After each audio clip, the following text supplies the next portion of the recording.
Muy buenas tardes, amables televidentes. Sean todos bienvenidos a Los Defensores, el programa del fin de semana que se ha convertido ya en una tradición del pueblo dominicano y de la diáspora. Buenas tardes, Carlos. Buenas tardes, estimado Valentín. Un saludo a toda la sociedad dominicana, a todo el pueblo que nos escucha y nos ve a través del canal del Sol. Los Defensores. Arrancamos, Valentín. Mira, tú sabes que hoy sostendremos una interesantísima entrevista con el dirigente PRDista Marino Mendoza, ex juez, periodista, abogado y un profesional de larga data en la República Dominicana. Pero antes de entrar con el desarrollo del programa, vamos a ver el comportamiento de los combustibles y las divisas de la semana. Esta semana, el precio de las divisas en la economía dominicana se comporta de la siguiente manera. Podemos observar que el dólar se cotiza para la compra a 53 pesos con 90 centavos, mientras que para la venta se cotiza a 55 pesos con 30 centavos. Por otro lado, el precio del euro se cotiza para la compra a 56 pesos con 50 centavos y para la venta a 60 pesos con 50 centavos.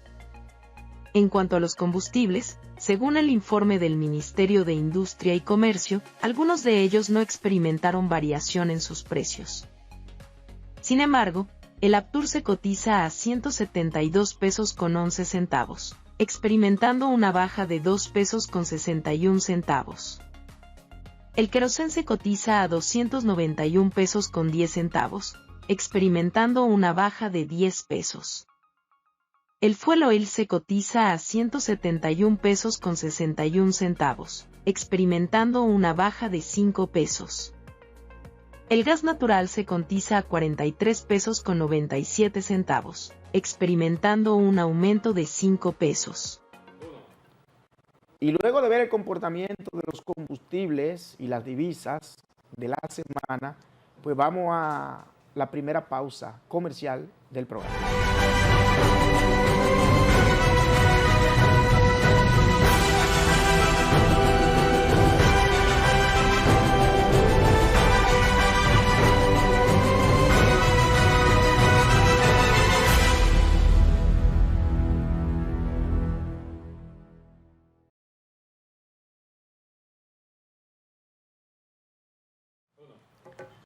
Muchos temas, muchas informaciones durante toda la semana y el 1 de junio, este 1 de junio pasado, pues inicia la temporada ciclónica, un proceso en la República Dominicana en que se deben tomar las previsiones del lugar. Recordar que la temporada ciclónica inicia el 1 de junio y termina el 30 de noviembre, prácticamente 6 meses.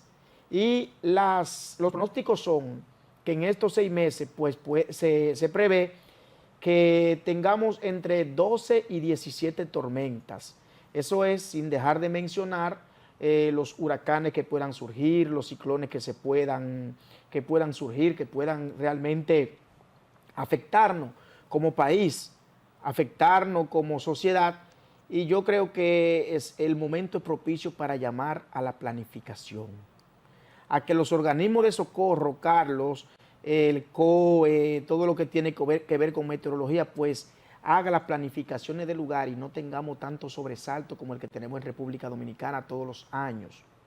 Que pese a que se informa con tiempo la cantidad de tormentas posibles que se pueden tener o que se pueden avecinar, es el mismo pan nuestro de todos los años, inundaciones, cañadas y ríos desbordados, personas que mueren. En ese sentido, hace falta el llamado a la reflexión de las autoridades, que se planifique con tiempo y que se tomen la medida para que el año 2023 no tenga tantas víctimas mortales como las que acontecieron en el año 2022. Cuando una sociedad no se planifica, se encamina al fracaso. Y yo creo que es lo que ha pasado en República Dominicana, no solo con el tema de la temporada ciclónica, con otros temas más. Estamos dejando las cosas a la suerte, sin pensar en que la planificación, la educación son los principales sostén para que una sociedad pueda avanzar. Ese tema, Valentín, es bastante delicado y no se le ha prestado la atención que se le debe prestar. Y te lo digo porque el pasado año, en el mes de noviembre, lo recuerdo como hoy, hubo prácticamente una catástrofe a nivel de una lluvia que en hora pico, a nivel del tránsito, duró como 2 horas lloviendo. Eso fue el Viernes Negro. El Viernes Negro. Se le llamó Viernes Negro. Le recuerdo, pero vino lleno de lluvia en nuestro país y lamentablemente eso fue carros inundados, sectores como que parecían piscinas o presas de nuestro país. Y es lo que tú dices, hasta que nos asumamos temas principales como tema de estados, cosa que con un tiempo de prevalación se pueden planificar, se pueden orientar y designar los recursos necesarios para su planificación y orientación al cuidado de esas familias más vulnerables, que son las que sufren. Podrían decir, bueno, es que son cosas que no se pueden prever. Lo que pasa es que los países, cuando se planifican, pueden prever no solo eso, sino cualquier tipo de situación que le pueda devenir. Entonces, el llamado es a la planificación, el llamado es a que nosotros como país, a que nosotros como sociedad entendamos que la planificación es el único camino de avance que tienen los países. Planificar, educar e informar. El país que se centra en esos pilares, pues alcanza el nivel de desarrollo que hoy experimentan los países nórdicos, Noruega, Finlandia, Suecia, y si nos vamos al otro extremo, pues ahí tenemos a Corea del Sur, que es un ejemplo de planificación.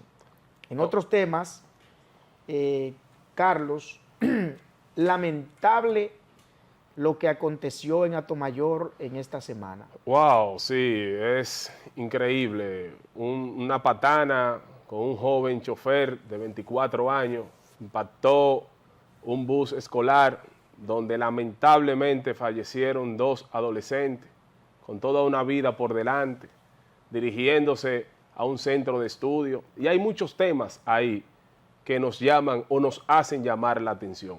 Tenemos que rebuscar y llamar la atención con muchos temas. Primero, nuestra seguridad vial. Sí, un tema más que se recalca, que se habla, pero hay que decirlo. Segundo, la responsabilidad social de una empresa. ¿En qué estado estaba ese chofer de 24 años? ¿En qué velocidad iba? ¿Qué necesidad tenemos de ir en una carretera a X velocidad? Segundo, tercero, nuestro sistema escolar. Están debido, el autobús estaba, o sea, esa es la mejor forma de conducir a nuestros estudiantes que lo que buscan es mejorar su calidad de vida. Bueno, yo creo que ahí, y tratarte algunos puntos neurálgicos, aquí lo que se debe es evaluar como primer elemento, como tema primordial, es la prudencia de los conductores. Una situación que embargó no solo a la familia de Atomayor, sino que conmovió los cimientos mismos de la sociedad.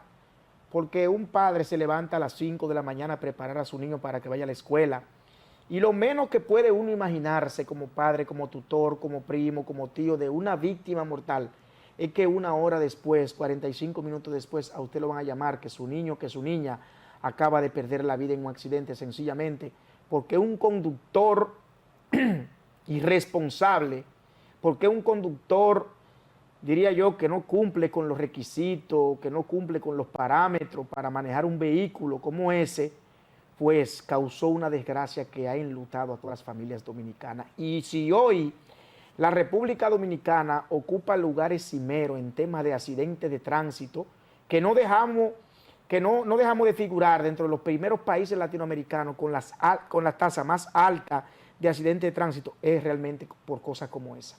Miren lo que aconteció hace 6 o 7 meses en Bávaro, donde un conductor, luego que se le hicieran las pruebas de droga y de alcohol, salió positivo. ¿Por qué? Porque no hay conciencia y uno no sabe realmente cuáles son las políticas, cuáles son las medidas que va a tomar este país para combatir con males tan funestos como los accidentes. Eso es y así. Todos los días al sancocho se le suma un nuevo ingrediente. Cuando no son los accidentes, son las personas con enfermedades mentales que están en las calles.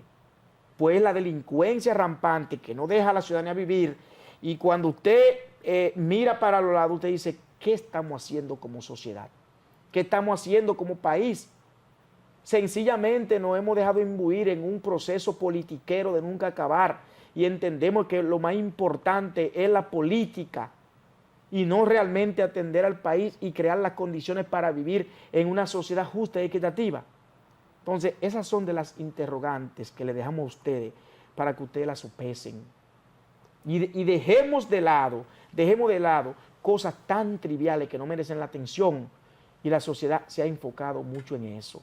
Crear políticas públicas es la mejor inversión que puede hacer un país, educar su sociedad, informar. Porque hoy usted tiene esos padres que perdieron sus niñas de 15 años.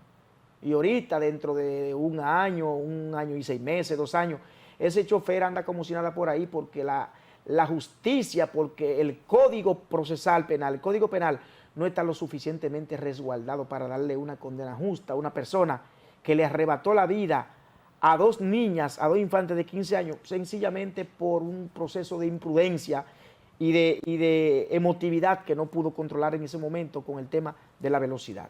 Ojalá y se lleven a cabo las investigaciones del lugar. El Ministerio Público se querelló formalmente contra tanto la compañía y el conductor para que no se quede, como tú dices, un simple accidente de tránsito, porque sabemos cómo opera prácticamente la justicia de aquí. La comunidad de Atomayor promulgó 3 días de luto, arrancando el 1 de junio, y de verdad que nuestras condolencias a esa familia que deben estar pasando un mal momento. Y hablando sobre el tema educativo, en esta semana el Ministerio de Educación emitió un informe que ha alarmado, ha prendido las alarmas en todo lo que es la sociedad dominicana. Sin importar el nivel académico, el nivel educativo que tenga una persona, esto ha despertado una alarma, porque ¿cómo se les puede explicar a esta sociedad que después de haber hecho tanto esfuerzo, después de haber hecho tantas inversiones, de que fue una lucha titánica de la ciudadanía haber conseguido que se aprueben 4% para la educación del presupuesto nacional, hoy usted tenga niños que leen un texto de 4 líneas y cuando usted le dice, dime qué entendiste, cuál es la interpretación que tú le das al texto que acaba de leer, no saben decirte porque no hay capacidad de retención, no hay capacidad interpretativa. Y usted, según reza el informe, usted tiene niños en las aulas, básicamente en el nivel medio, que en una prueba de matemática, que en una prueba de lengua española, reprueba prácticamente el 80%. Y eso debe llamarnos a nosotros a la reflexión como sociedad y ver cómo se comienzan a cambiar todos los paradigmas y se le da un giro distinto al derrotero que lleva la educación en la República Dominicana. Mira, Valentín. No hay forma de que una sociedad pueda superarse si no es a través de la educación y la formación de sus alumnos. Realmente el tema de la educación, o más que todo el tema del MINER, yo entiendo y estoy seguro que ha dado cátedra de qué no hacer como ministerio.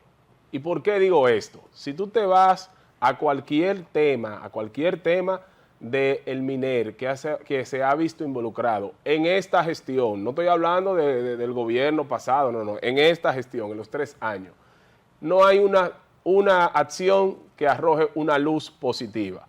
Si tú te vas, que es la etapa del periodo para entrega de libros, que fue esta semana, es increíble, o sea, cómo la deficiencia de esas autoridades o entidades que le designaron ahora, en esta nueva etapa, hacer los libros de texto para el próximo año, ningunas están listas. Presentaron 2 o 3 imágenes, sin preguntas, sin comentarios, y peor aún, o sea, desfasaron ya unos libros que estaban presupuestados, autorizados, hechos, pero no del gobierno pasado, no, de su misma gestión, de su mismo ministerio. La realidad es que esta sociedad necesita un análisis profundo.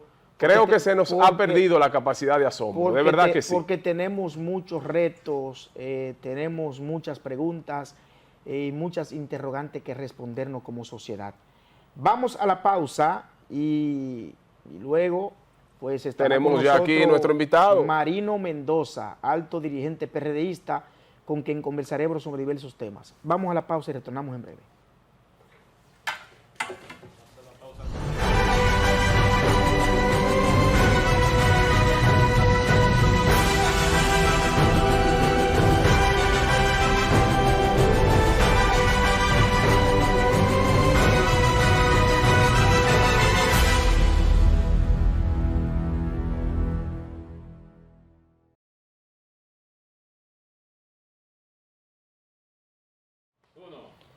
Ya está con nosotros nuestro invitado de la semana, Marino Mendoza, alto dirigente PRDista, quien es presidente de la Comisión de Política Pública de esa organización y es un experimentado periodista de la vieja guardia, como se dice, con quien conversaremos sobre diversos temas políticos, justicia y el acontecer diario de la vida nacional. Marino, buenas tardes, hermano. Saludos, mucho gusto de estar aquí con ustedes. Vamos a ver si realmente actuamos en función del nombre del programa. Los defensores. Sí. Marino, hace unos días pudimos observar que el PRD llevó a cabo una asamblea donde eligió a Amílcar Vargas Maldonado como el candidato presidencial de esa organización. Háblenos un poquito sobre este proceso, cómo se llevó a cabo, dónde lo realizaron, cuál fue el objetivo. Denos una panorámica de cómo fue el proceso en sentido general. Bueno, mira, yo primero que nada agradezco mucho la invitación de ustedes. Vamos a ver hasta dónde yo me puedo defender en honor al programa. Esta es su casa, no se preocupe, este es un programa hermano. Entonces, bueno, pero te puedo decir que realmente hubo muchas conjeturas antes del proceso, pero el PRD dio una lección de cambio en lo que es su desenvolvimiento interno. El PRD fue a una convención, yo diría que bastante democrática, muy abierta, con la participación de 1.700 más o menos delegados. Miguel Vargas ganó con un 75% y la plancha perdedora perdió con un 24%, lo que significa que fue un proceso transparente, limpio y que no dejó nada oculto, no dejó conflicto, no dejó resentimiento. Y el PRD dio ahí una notación de ser un partido que está enrumbado en lo que es el nuevo orden del desenvolvimiento partidario en el país. Y yo creo que sí, que nosotros hicimos un buen trabajo, una tarea que le correspondió a los organizadores, a la comisión organizadora, que estaba encabezada por Yané Camilo, que hay que darle su crédito, porque se hizo bien. Nosotros representamos la plancha ganadora, estuvimos ahí trabajando en todo el proceso, y yo creo que sí, que el PRD quedó bien, porque contrario a lo que se creía y contrario al signo que teníamos en los procesos convencionales, nadie esperaba que iba a ser una convención tan organizada, muy bien orientada, y donde no hubo ni siquiera una voz elevada. Marino, luego de eso, ¿qué prosigue? ¿Hacia dónde se encamina el PRD? ¿Cuáles son los próximos pasos? ¿Cuáles son las próximas actividades?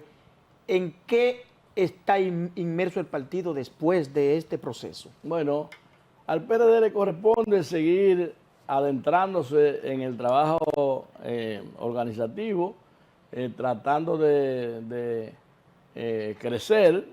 Ese es un trabajo, una meta que se tiene y se está logrando. Vamos a ver ahora, vamos a pasar a los procesos electorales que vienen. El PRD quiere presentar candidaturas a nivel municipal, a nivel congresual y a nivel presidencial, que evidentemente ya se sabe que Miguel Vargas está ya trillando el rumbo de la aspiración a la presidencia de la República. ¿Y las alianzas, Marino, cómo van? Ya se ha comenzado a hablar de eso. ¿Hacia dónde se ve el PRD inclinado, PLD, Fuerza del Pueblo? Al PRM es imposible decirlo, porque son antagónicamente partidos opuestos. Entonces, ¿cómo va ese proceso de alianza? ¿Se ha ventilado algún tipo de acuerdo? ¿Se ha estado hablando de eso?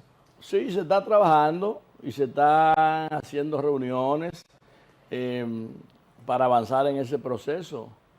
Y yo creo que sí, que hay un nivel de concienciación sobre los propósitos de alianza. Aquí nadie gana solo. ¿De quién ustedes se ven más cerca? ¿Del PLD o de la Fuerza del Pueblo, Marino? Nosotros estamos más cerca de los partidos que tengan la disposición de aliarse, la disposición de entregarse a una causa común a propósito de lo que significa luchar contra un gobierno que está en el poder, que está haciendo lo más inimaginable, y creo que en ese tenor, pues el PRD tiene que, el PRD no puede escoger este ni aquel anticipadamente, es un proceso. Ahora, yo sí creo que aquí la oposición, en sentido general, está en el deber de verse en el espejo de lo que es la realidad política y hacer lo que más le conviene.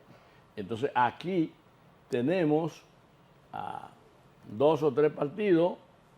Aquí hay que exceptuar al partido de gobierno, porque es un partido que llegó muy ufanado en la victoria, muy ufanado en la persecución, se montó en la ola populista de la lucha anticorrupción y creyó que eso era suficiente.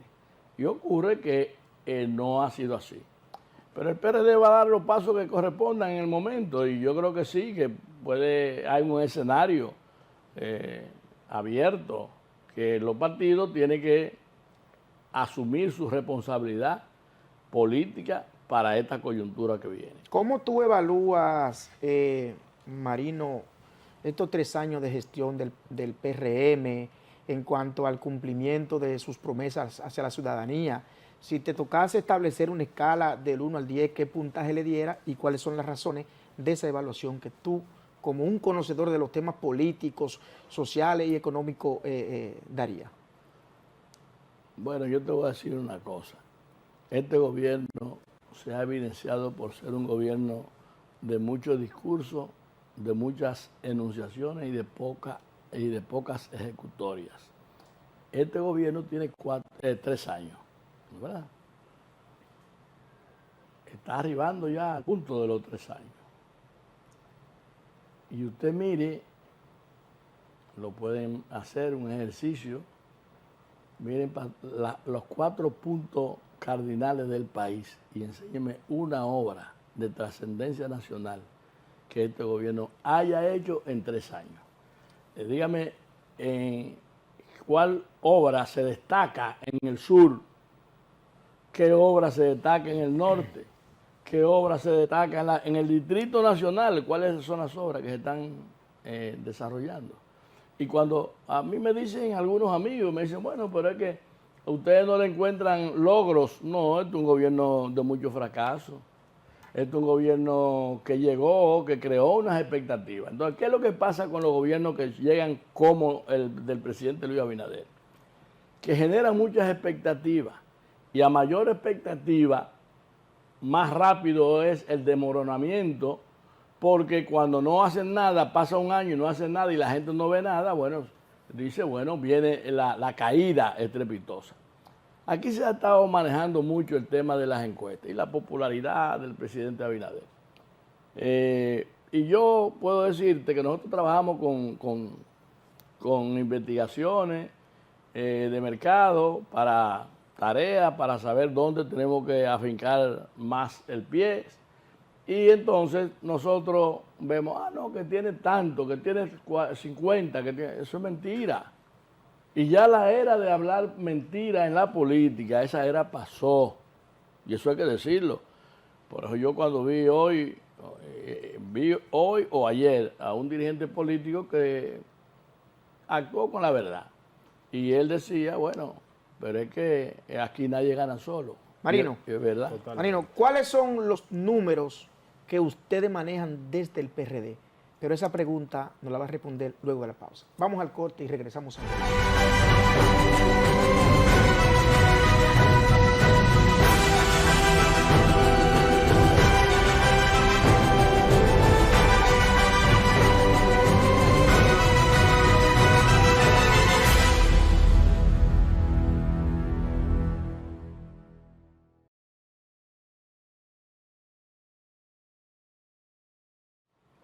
Estamos conversando con Marino Mendoza, alto dirigente PRDista, quien es el presidente de la Comisión de Políticas Públicas de esa organización. Y antes de la pausa, pues le preguntábamos a Marino, los números que ustedes manejan, ¿cuánto tiene el PRM según sus mediciones? ¿Cuánto tiene el PRD? ¿Cuánto tiene la Fuerza del Pueblo? ¿Cuánto tiene el PLD? Y así sucesivamente, porque se ha dicho que Luis Abinader tiene un 47, que tiene un 48. Entonces, como ustedes tienen encuestas de trabajo, nos gustaría que tú le digas al país cuáles son los números que ustedes manejan. Mira, yo en el ejercicio del periodismo activo, por todo el tiempo, porque yo no he dejado de ser periodista, yo simplemente cambié un poco la ruta profesional y me dediqué en los últimos años a ejercer derecho, pero yo trabajé más de 35 años activo en el periodismo.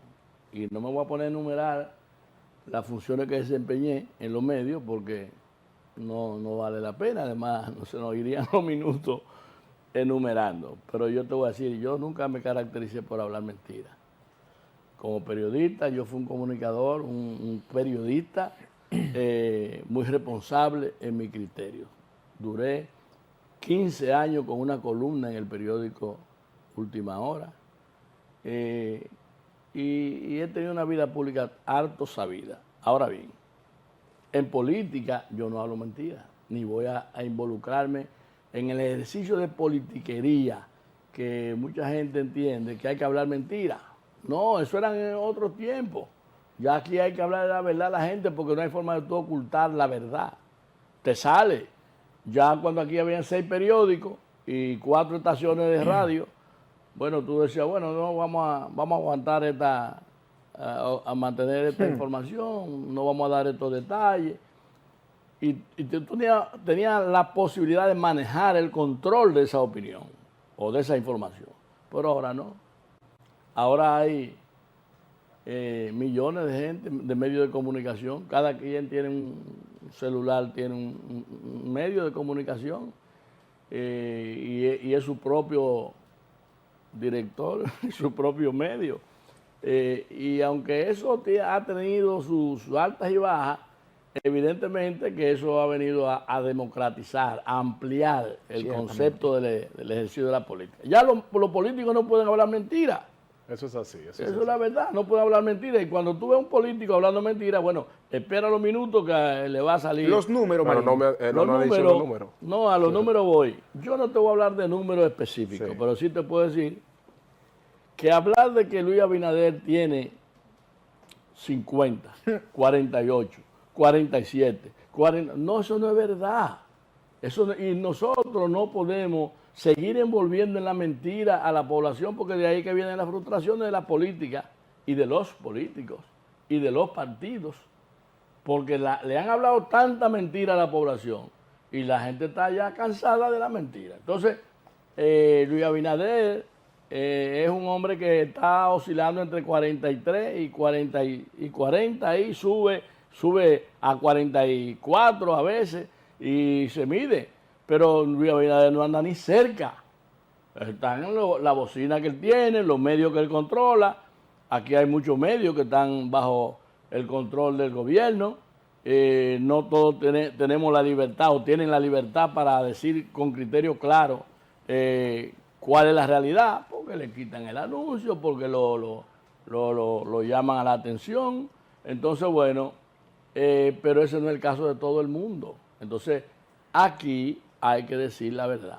Luis Abinader es un hombre que está en primer lugar, a la cabeza, pero distante de pretender ganar de que en primera vuelta. Tú como un abogado experimentado, fuiste juez de una de las principales cortes del país, ¿cómo tú evalúas el accionar de la justicia dominicana? Si te tocase evaluar la justicia dominicana desde una óptica jurídica, ¿cuál sería el tratamiento que tú le dieras? ¿Existen niveles de independencia tal y como se han querido ventilar? ¿Cuál ha sido el accionar de Jenny? ¿Cuál ha sido el accionar de Wilson? ¿Cómo tú evalúas la justicia dominicana? Bueno, Valentín, mira, hay que decirlo, la justicia en el ámbito del Ministerio Público, que no es la justicia, tiene su rol, pero esa no es la justicia. Entonces, como órgano persecutor, ahora el Ministerio Público ha hecho una labor que ha levantado en algún momento para corresponder al deseo de la gente. Aquí nadie está con corrupción. La gente no está con corrupción, están los corruptos. Y los que estaban disfrazándose y que fueron a medrar a la sombra de la política. Bueno, pero yo no creo que aquí haya una gente que haya actuado en la vida pública que pueda levantar la bandera de la corrupción como método de político. No, aquí todo el mundo está en contra. Ahora se descubren las cosas cuando pasan las funciones. Y tú entiendes cuántas personas se han condenado aquí de la bulla, del ruido que comenzó con la ascensión del gobierno al poder. Bueno, un escándalo, unos ruidos y durmieron al país en ese circo, ¿no verdad? Y el circo pasó. Entonces, ya como el circo pasó, hay que buscar otro mecanismo de propaganda y de sostenimiento de los niveles de popularidad del gobierno. Entonces, y del PRM. Cuando yo veo, por ejemplo, a Paliza hablando en la televisión, que es un ministro que ha estado muy activo desde antes de estar en las funciones públicas o en el ejercicio del poder, hablando y planteando cosas.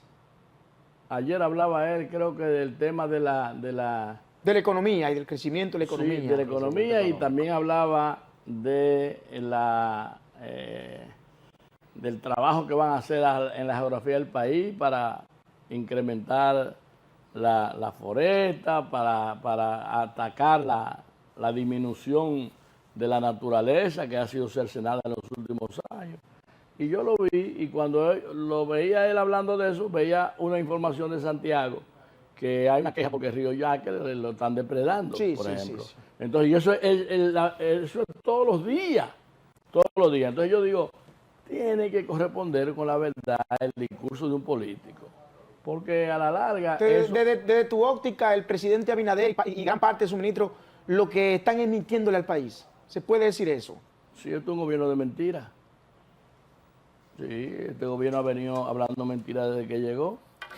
Porque recuérdese que aquí se habló de que la justicia iba a cambiar, que íbamos a tener una justicia independiente. Y cuando tú me hablas a mí de justicia independiente y te invoca el Ministerio Público, ¿no verdad? Y tú dices, tú estás atribuyéndole al Ministerio Público justicia independiente. No, el Ministerio Público no puede ser, no puede dar la anotación de justicia independiente porque no es un juzgador. El Ministerio Público es un persecutor. Entonces, las decisiones de los tribunales son las que definen el rol de la justicia. Aquí hay bueno, pero vamos a ver cuántos presos preventivos hay en la cárcel del país. Aprovechando ese 80%. Aprovechando ese tema, señor Marino, que para mí es un honor poder entrevistarlo y tenerlo aquí en el programa. Gracias. Realmente la decisión y el acuerdo que hizo el Ministerio Público con la Junta Central Electoral de que los privados de libertad tengan acceso al voto. Usted como un conocedor, aquí a veces se nos pierde la capacidad de asombro. No sé qué tan viable sea. Me gustaría que usted como conocedor de ambas partes, ¿cómo ve ese acuerdo? ¿Lo ve viable? ¿Lo ve razonable? ¿Pudiera tener un impacto real en los resultados de las elecciones del próximo año? Bueno, pero es un derecho fundamental que tienen los presos, porque es que hasta tanto tú no seas condenado, tú eres un preventivo, y un preventivo no ha perdido sus derechos fundamentales. Y a nivel logístico, entonces, por ejemplo, si estamos privados de libertad en La Victoria, pero mi votación, la cédula, dice que voto en la circunscripción número 2 del Distrito Nacional. ¿Ese voto correspondería a dónde? ¿A La Victoria? ¿A la circunscripción número 2? O sea, esa logística del voto per se. Esa logística tiene que definirla la Junta Central Electoral. Porque acuérdese que hay demarcaciones geográficas. A eso me refiero. Pues yo fui diputado por la circunscripción número 2, en 2 ocasiones yo fui diputado con el voto preferencial. Y bueno, a mí me valían los votos de la circunscripción número 2. Villa Altagracia, Cambita, Palenque, Yaguate y Los Cacao. Y hay más para allá no. Y por ejemplo, Entonces, en las cárceles, ¿a quién van a valer esos votos? Cuidado si pasa como un concurso electoral que se votó todavía a las 3 de la mañana, se estaban contando los votos. Cuidado, pongámoslos ojo a eso. No digo que sea así, pero puede ser. bueno, porque la Junta tiene que crear su mecanismo y tiene que crear la logística y tiene que definir y resolutar sobre esa situación, porque el voto mío, por ejemplo, me vale donde yo tengo mi ubicación electoral. Exacto. En Villa Altagracia, bueno, allá yo tengo que ir a votar. Entonces, cuando yo estaba como embajador en Panamá, que por cierto duré muy poco tiempo porque el odio y el resentimiento político no permitió a la gente del PRM, comenzando por el presidente y por aquello de mi paso por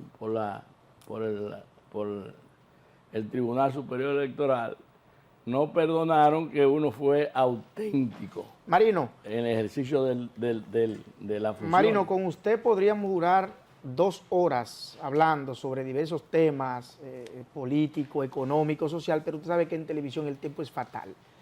Nos gustaría que en 30 segundos, 35 segundos, usted como un periodista experimentado, le envíe un mensaje a la nueva generación de periodistas que entienden que el periodismo de hoy, la credibilidad del profesional de la comunicación debe sustentarse en like y en reproducciones. Y han olvidado lo más elemental que es la gente, el informar de forma adecuada y luchar por los mejores intereses de la ciudadanía. ¿Cuál es tu mensaje final, María? Se le quedó algo. ¿Cuál? Para el dinero. Ay, el dinero. Que el dinero es público ya, la búsqueda. Pues yo tengo que decirle, yo tengo en mi haber, siendo yo director de uno de los varios medios de comunicación que yo dirigí, yo dirigiendo el programa más de más trascendencia, Notitiempo, por ejemplo, y dirigiendo a Radio Popular, Noticiario Popular. Ahí no se llevaban su sobrecito, Marino. Marino, No, te traje un sobrecito. Es que según la cabeza camina el cuerpo, decía mi padre. Wow. Entonces, si la cabeza permite, entonces una vez yo cancelé a un periodista que está vivo. No lo voy a mencionar porque por respeto a él, Ética, claro. tú sabes. Y yo lo cancelé y él me dijo a mí que por qué yo lo cancelaba. Y hubo una persona que de mucho respeto para mí, que fue don Gillo Erasme Peña, que trabajábamos juntos, y entonces don Gillo me reclamó, me dijo, es que tú tienes que decir por qué lo está cancelando. Y yo, por cuidarlo a él, no quiero decir por qué lo está Marino, cancelando. se nos acabó el tiempo, pero me dicen que tú eres un admirador de Alofoque, que tú admires a ese muchacho y lo veneres en su justa dimensión, como la promesa de la comunicación en República Dominicana. No, yo las condiciones que se dan en él o en cualquier otro que se conduzca en la forma en que lo hace, no tengo la motivación para admirarlo. Porque ahora es una barbaridad. Las redes están plagadas de antivalores y los antivalores nunca pueden ser buenos para una sociedad. Así veo yo la cosa. Gracias, Marino, por estar con nosotros en este interesantísimo conversatorio. Y a ustedes, no cambien, continúen con la interesantísima sección Hablemos de Marketing con don Nelson Gómez.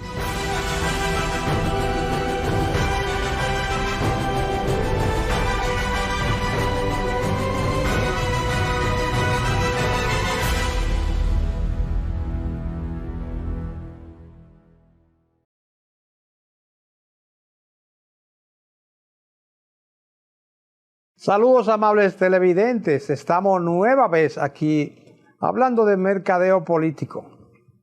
Quiero hacer un refresh, como dice en el inglés, como refrescar la computadora para decirles a muchos analistas, candidatos, asesores, porque ahora cualquiera asesora, como está esta cosa, todos sabemos de todo y muchos no saben nada. Con esto de las redes, hay pila de analistas, mercadólogos, neuromercadólogos, todo. Resulta que para saber mercadeo hay que ir por lo mínimo 4 años a una universidad, después de haber hecho el bachillerato y todo. Y ahí nos enseñan que el mercadeo no es solamente hacer una etiqueta, hacer un producto, no es solamente hacer promoción, no es publicidad. Todo eso son parte del mercadeo. Y en el mercadeo comercial, todo lo que hace el marketing, que es lo mismo, todo lo que se estructura para colocar, vender un producto o una empresa o un proyecto o una idea, obedece a una institución que es la organización, la empresa a la que le trabajamos, que tiene una filosofía unificada, que tiene principios, que tiene reglamentos, que tiene accionistas, que tiene intereses marcados para ganar dinero o para ganar adeptos, para ganar prestigio. Pero en la política no es lo mismo. Analizar mercadeo político con el instrumento idéntico al mercadeo comercial es una pérdida de tiempo y es un error. Decimos esto porque con el lío que tiene el PLD ahora y la fuerza del pueblo y el gobierno, que el precandidato, porque no es candidato, del PLD dijo que no quería alianza y se arma un lío en ese partido porque la estructura abajo, como habíamos dicho en otra ocasión, tiene su cocote hecho con las alianzas y muchos precandidatos a alcaldes, a diputados, a regidores, a senadores de ambas organizaciones estaban frenados esperando qué iba a pasar con la famosa alianza. Ahora, como don Abel dijo que no quería eso y una parte del PLD dice que no, Francisco Javier dice que nunca ha ganado el PLD sin alianzas, pero ahí hay un berenjenal. Hacemos este análisis calculando lo que es el mercadeo comercial, que allí hay una cosa por la que el mercadólogo se dirige. Un principio, una ganancia, un capital, una filosofía de empresa, pero en los partidos hay pila de grupos, para decirlo en términos populares, muchos grupos con intereses, con agendas particulares, con agendas propias. Entonces las organizaciones políticas que tienen éxito son las que tienen liderazgo fuerte, donde hay un líder o un liderazgo o una filosofía unificada por la que se rige todo, y por ahí entra el análisis de marketing y los planes estratégicos a seguir. Pero ¿y qué planes estratégicos ahora puede seguir el PLD?